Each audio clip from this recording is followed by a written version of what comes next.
Hello, everyone, and welcome to Author Nation. I am Melody Ann, your host. This is the place where you get the expertise you need to succeed.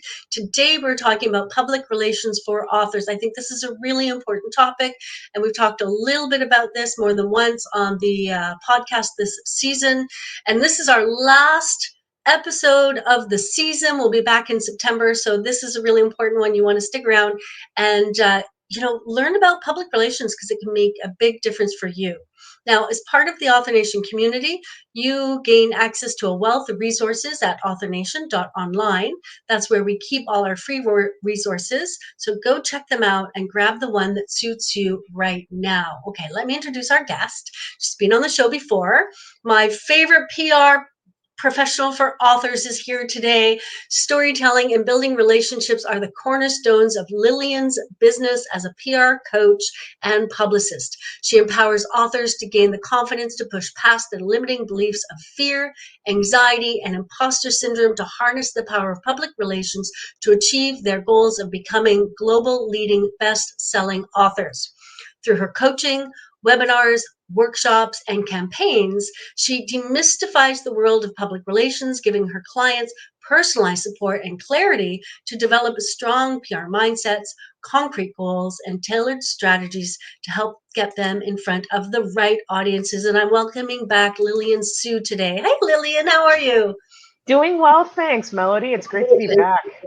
Yeah, you're always a wealth of information and just really it's interesting because you're a wealth of information, but you're also a calming wealth of information. So people who are out there feeling anxious about public relations, you have a way of just giving information that feels calming. So I always enjoy interviewing you. But I want to talk a little bit about you before we dig into PR. So can you just share a little bit about your journey into the world of public relations? Well, I started in the world of PR as a publicist after working on my business, primarily offering copywriting and media strategy for a number of years. And at the time, I had entrepreneurs come to me and say, "Do you do PR? I'd like to have a news release written, things like that."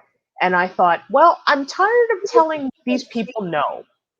Yeah. And I was thinking, let's try it. Let's see if I can learn how this world works. Let's see if I enjoy it. Let's see if I can offer it to my clients. So I started working first as an intern and then as a subcontractor with a number of PR firms, cutting my teeth working with. It started with folks in food and beverage, church and hospitality, sports and fitness, that kind of thing, before moving into a lot of indie film and television, which I love. And I started doing that myself. And from there came to the realization, wait a minute, there's a lot of authors out there that are also struggling with getting their messages and their stories out there in very similar ways to filmmakers. Let's see if I can't start networking with a few of them and figure out, what's bothering them, what they're struggling with, and how I can help. So that's really kind of how I branched into doing publicity and then publicity for authors. Yes, I love it. So, you realized during film that you really liked working with creatives. So you kind of like, who are the creatives that I want to work with? And you worked with authors, and now you are about to publish your own book, which is why we are here today. And I want to get into that in just a second, but I have another question for you about your career. What's been one of the most challenging aspects of working in public relations?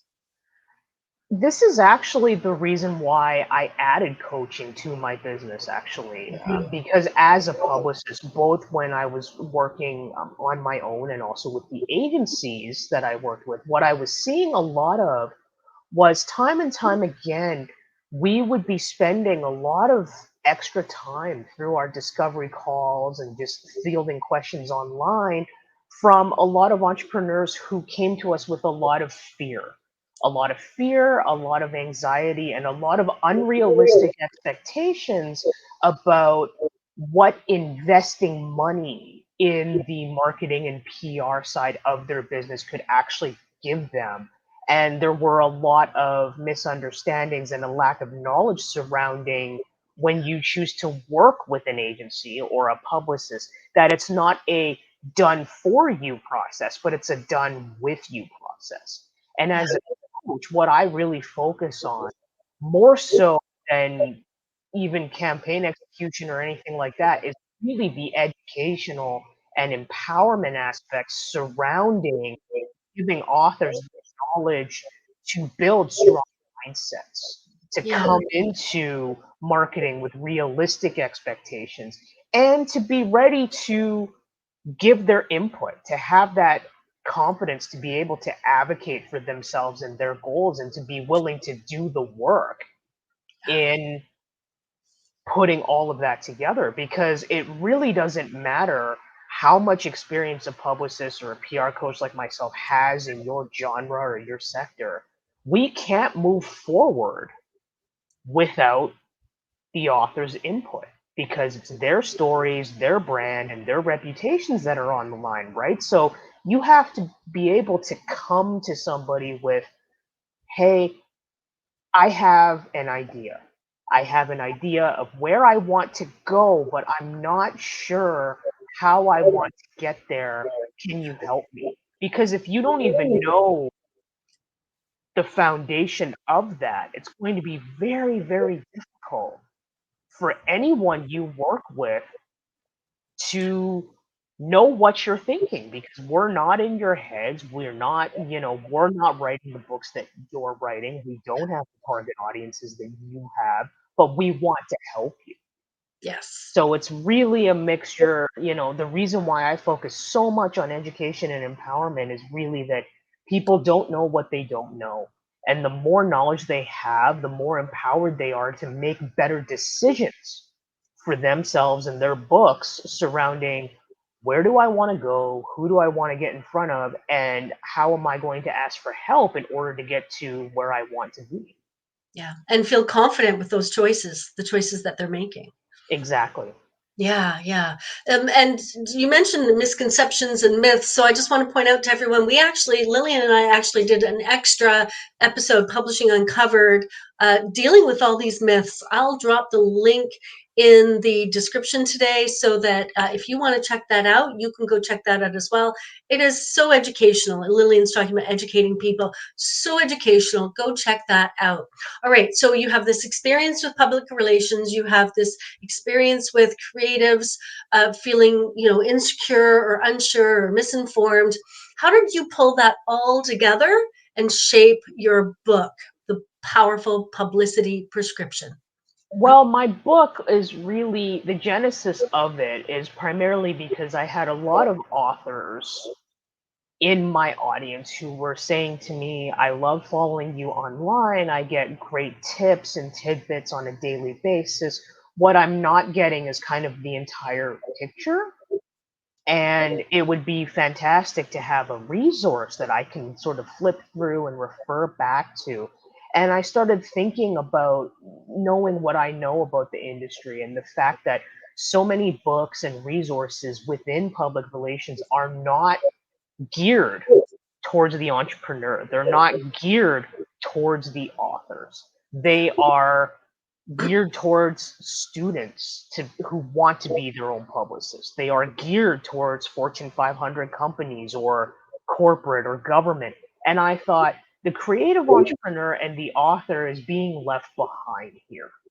Yeah. This is a gap that I can close by giving them a resource that they can always refer back to. They can get an in-depth understanding on what can trigger their limiting beliefs of, fear, anxiety, imposter syndrome, burnout, comparison syndrome, how to push past that to build healthy coping mechanisms and a strong mindset, all the way to really understanding what do you need to do to create a strong PR and marketing strategy as an author. And that is everything from learning how to position your story and your books the right way, all the way to, okay, so you want to find out who to get in front of. Here are the tools to help you find the right people.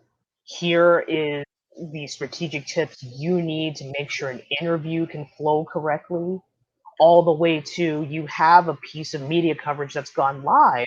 What are some of the most effective ways that you can promote it to make sure your readers see it and know that you're getting out there? And how do you build longevity and consistency into your marketing strategy and your PR campaigns without burning out, without pushing yourself too hard, and without buying into the industry rhetoric on what you should be doing, and instead building a strategy that works for you? So that's really the basis for that book. And I really wanted to give both the authors in my audience and my clients an additional resource that they can take with them, regardless of whether they have just started working with me, just finished working with me, or haven't even started working with me. They have that resource to always refer back to and to inspire them to really take action.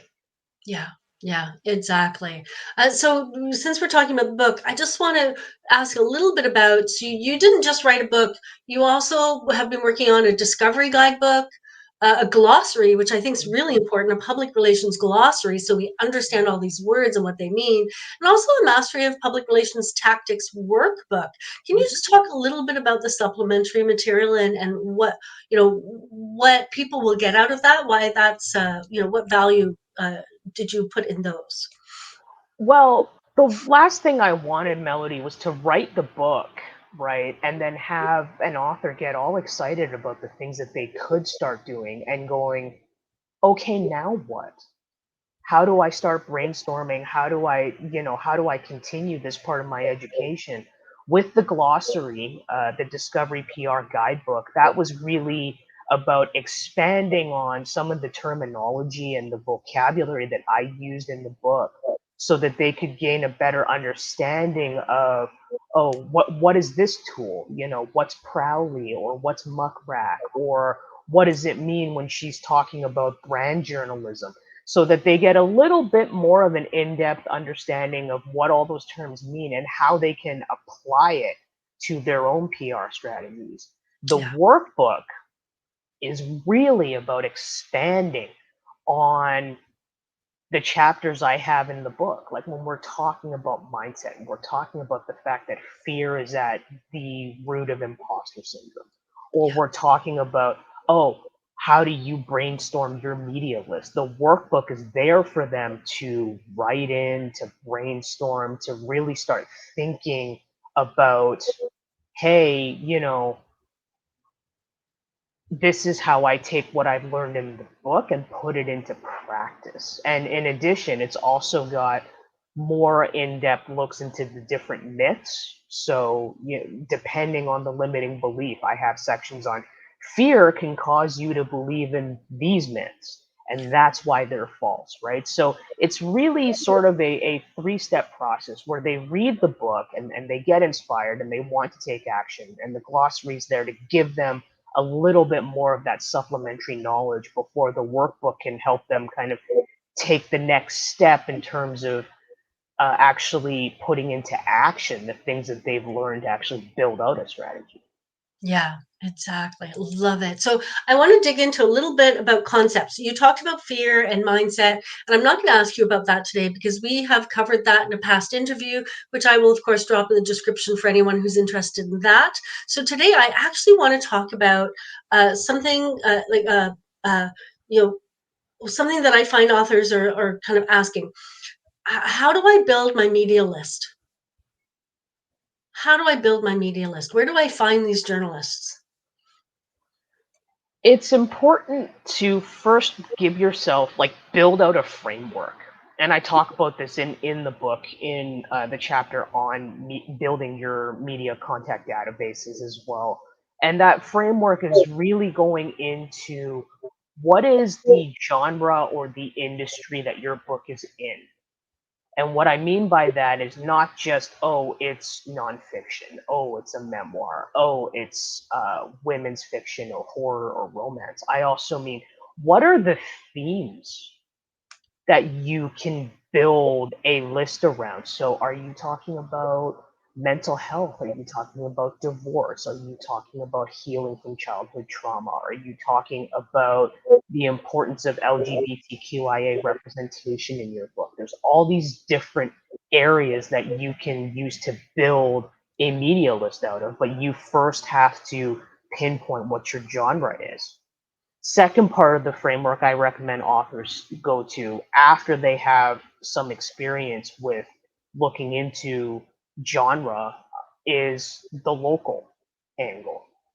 Are there things that you could be doing that would appeal to local media and also promote your book at the same time? So things like your charity fundraisers, things like themed events, like the one I use in the book is talking about if your book is talking about pet adoption, can you, as an example, during National Pet Month, run a series of book signing events at local animal shelters that will also encourage the local community to adopt animals and build an educational awareness campaign surrounding that? That's something local media would be interested in. And the last one I always say authors should focus on is more of the international, because you want to start with the genre and the industry to get comfortable, to cut your teeth, to work out any kinks that you might have Mhm. talking about your book on camera or in studio, however you end up doing your interviews.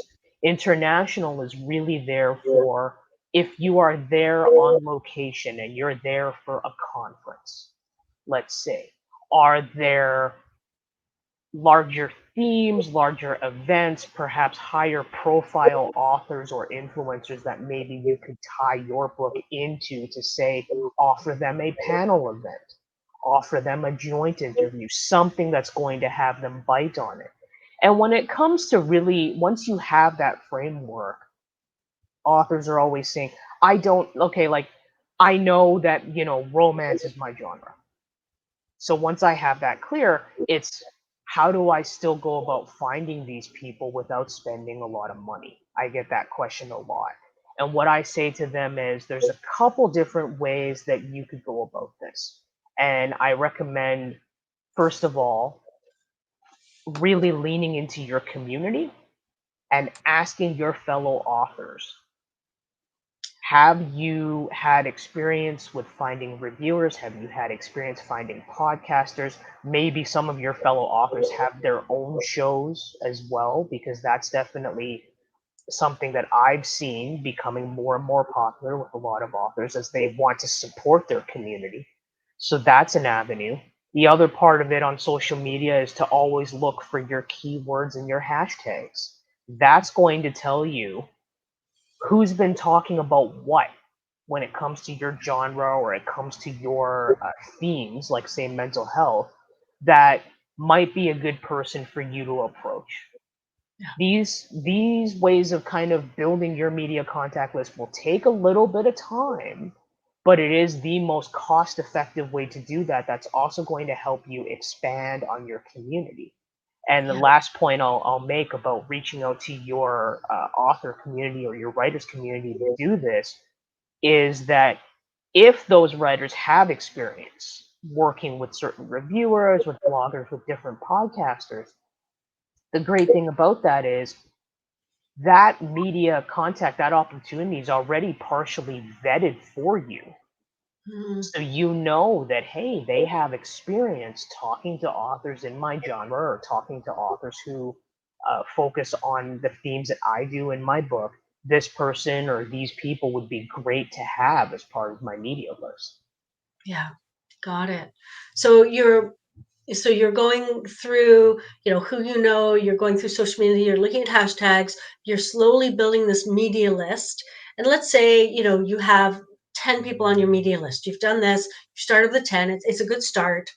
Um, how do you build and maintain relationships long term with these people? Building and strengthening these relationships for the long term is really about looking beyond this mindset block I think a lot of authors have, and that is A, I don't want to sell, and B, I feel really uncomfortable talking to strangers about my book. Mm. So, what I always say to my clients and what I say in my content all the time is it's about changing your perspective. It's not about speaking to strangers when you reach out to the media about your book. It's about expanding your community on the basis of the common ground that you have. So, if Mhm. you're reaching out to a podcaster who loves romance books or horror books, that is your common ground that you can build with them to talk about some of your favorite authors. You start following them, you start engaging with their content, and you start getting into conversation about your favorite authors, your favorite subgenres, maybe even about the state of the industry. And then now you have an existing relationship. And because you have a relationship already that isn't purely transactional, it makes it a lot easier for then when your book is ready for you to say to them, hey, my book is going to be out in 6 weeks or what have you. Would you like an art copy to review? And then maybe we could do a podcast interview afterwards. I myself have built my media list with contacts that I've known for years Yes. because we've spent so much time talking about our favorite films, our favorite stories, how we're part of different fandoms and everything, because that is your common ground to build those strong relationships, so such that no, there's not a guarantee that they'll have a opening in their schedule to interview you.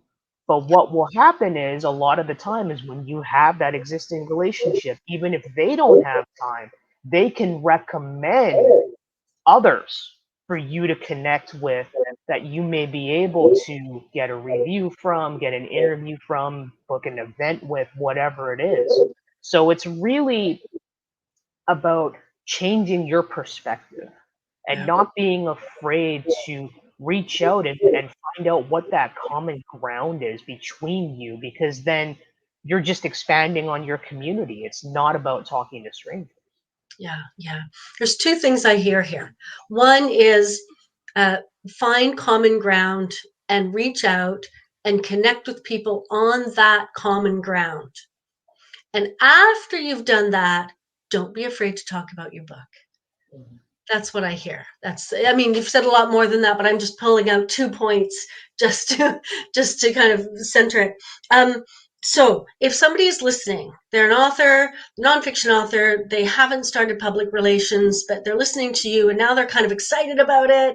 What are the first two things they should do, two or three things they should do? Just quick, maybe 5 minutes, maybe evaluate your mindset, or what would be those first few steps you'd suggest? One of the most common questions I get from Author's Melody is, what can I do without a publicist? What can I kind of, take on myself without having to, spending that money being the foregone conclusion? And what I say to authors is like, first of all, you need to A, evaluate your mindset and figure out, okay, up until this point, what you've been doing with marketing or promotion, if you've been doing anything at all. If you haven't, Mhm. what's stopping you? Yeah. Is it fear? Is it anxiety? Where is that coming from? What sort of things are you telling yourself about the perceived outcomes that you think may happen should you reach out to somebody? Should you start talking about your story? Yeah. That is really important because you have to not only understand where those limiting beliefs are coming from, also be aware of them so that you can counteract them with more positive mantras and affirmations and things like that. So that's priority number one. Priority number two is, okay, how do I want to position my book?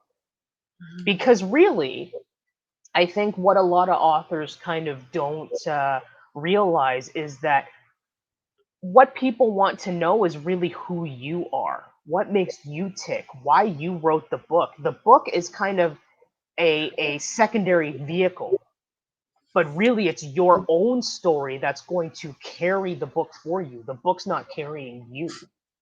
So really, when you have to sit down and start brainstorming, what parts of that part of my story as a writer do I want to share? Can I share? Um, and also with that, what are your goals? Because just saying that you want to sell more books is the same thing as saying I'm a nonfiction author. That doesn't tell people anything, and it's not specific enough Yeah. to give you anything to work towards. So you really have to figure out how you want to position yourself in terms of the parts of your story you're willing to tell, which will also influence where do I want to take this? When I talk about book sales, I mean, do you want to look into online bookstores? Are we doing book boxes? Are we doing in-person book signings? Are bookstores the only places you want to do book signings at? Or are you willing to do festivals or trade shows or conferences?